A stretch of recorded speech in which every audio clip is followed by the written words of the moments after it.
সুপ্রিয় দর্শক, যে আপনাদেরকে দেখাইতেছি ধান। এই ধানটা হইছে ৪৯ জাতের ধান।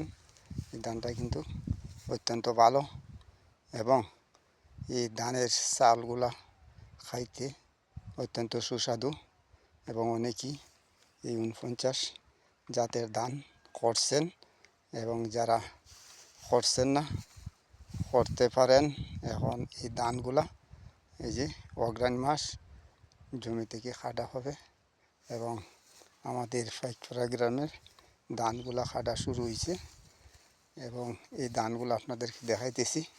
অত্যন্ত সুন্দর এই ৪৯ জাতের ধান। এই যে দেখেন ধান, এত সুন্দর ধান হয়েছে। এই ধানগুলা কিন্তু পোকার আক্রমণ অত্যন্ত কম এবং এই ধানগুলা পুষ্ট। এই যে দেখেন অত্যন্ত সুন্দর ধান, ধানগুলো অনেক পুষ্ট এবং দেখেন কত সুন্দর ধান। সুপ্রিয় দর্শক, সবাই ভালো থাকেন, সুস্থ থাকেন। আসসালামু আলাইকুম।